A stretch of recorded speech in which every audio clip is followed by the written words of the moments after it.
There's a lot of ways that a PMO can bring benefits to an organisation, but what I want to focus on today is particularly low project management maturity. Project management maturity is essentially a continuum of sophistication, if you like, of how an organisation deals with running projects and the approaches that they use. If an organisation is in the lower half of that maturity continuum, a lot of the clients that I work with and Nicole works with, those guys benefit from help at a fundamental level.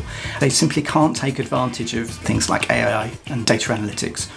Those things are great, but you have to have a basic level of project management capability, maturity in place before you can really get the benefit of those kinds of approaches. The analogy that I use in this situation is that buying a Stradivarius, a fantastic violin, won't make you a great violin player. In order to get the best out of that Stradivarius, you need to be a pretty good violin player already. And a good violin player can probably get some pretty good tunes out of a not so good violin. At the most basic level, projects is about getting stuff done, yes, but that needs to be done intelligently.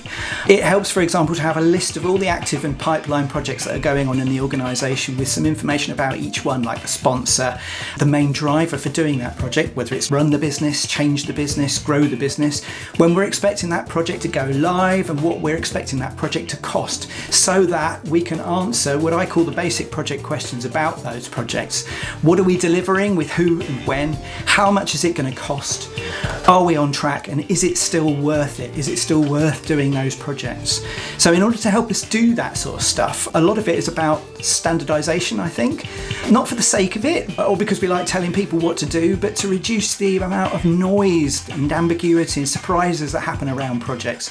If you're using the same words, then you can understand what the flow is of projects through the portfolio, and you can start to think about when it might be appropriate to start a new project without having to get in extra resources, that kind of thing. If you can decide what the pieces of data are that each project is expected to keep and how they keep it, you can roll all that stuff up, and once you've done that, it enables you to answer questions like whether you expect to spend all the money that was forecast for a given financial year, whether all the delivery that was planned for that financial year can fit inside that forecast, and whether we can afford to start a new project or divert some leftover money to operations, or maybe book some more profit and give it back to shareholders.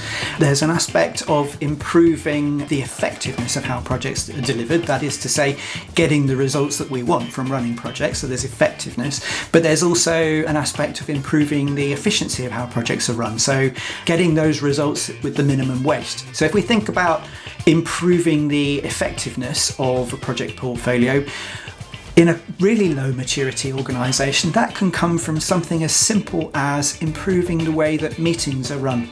And it's one of the first things that I find clients at that level of maturity tell me is a benefit of having a PMO professional in their organisation.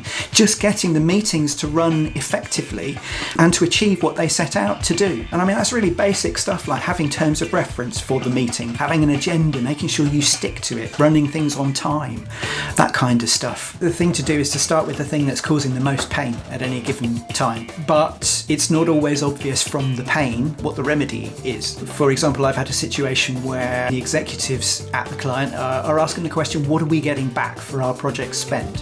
Which sounds like benefits realisation monitoring. And yes, there is an element of benefits realisation monitoring within it. But to answer that question properly, you need to know what projects are in the portfolio. And if you're in a low maturity organisation, you might not know what projects are in the portfolio. The client might not have an active project portfolio list. So there's that. You need to know the cost of each one. A low maturity client might not be monitoring the cost of projects, or not all of them anyway. And you need to know the benefits of each one and how that stacks up against the cost. So there's three things there. It looks like benefits monitoring, but you have to do all those first. So in order to sort that out, you need to have a project list which doesn't contain duplicates. You maybe go into a client and one person talks about project A, but when you collect the finance data, they call it project B because when it was first set up, it was project B, but then they changed the name to project A and it hasn't all been synchronized. So you need to have a list of all the projects without any duplicates in it. You need to have those cost forecasts and cost monitoring, which may not be happening if you have a sort of organisation that doesn't do business cases, the sort of organisation where an exec can say JFDI and projects just happen. It may not be worth tracking cost because the exec said so. So it doesn't matter what the cost is, we just get on and do it. You probably need to have regular reforecasting of project costs to make changes in light of things that have happened. And you need to have benefits forecasts. And again, you may not have proper benefit forecasting if you have execs with pet projects or JFDI projects, because they just happen.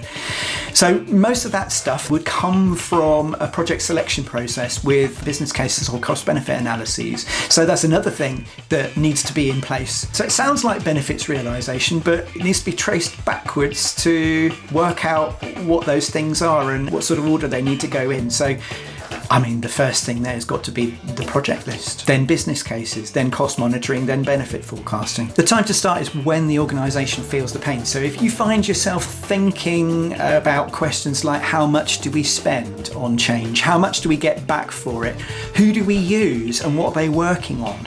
And if you're having trouble answering those basic project questions, what are we delivering with who and when, how much is it going to cost, are we still on track and is it still worth it, then you might want to put some organisation around your project portfolio.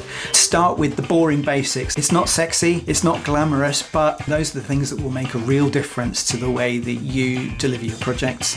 And if you need some help, you know where we are.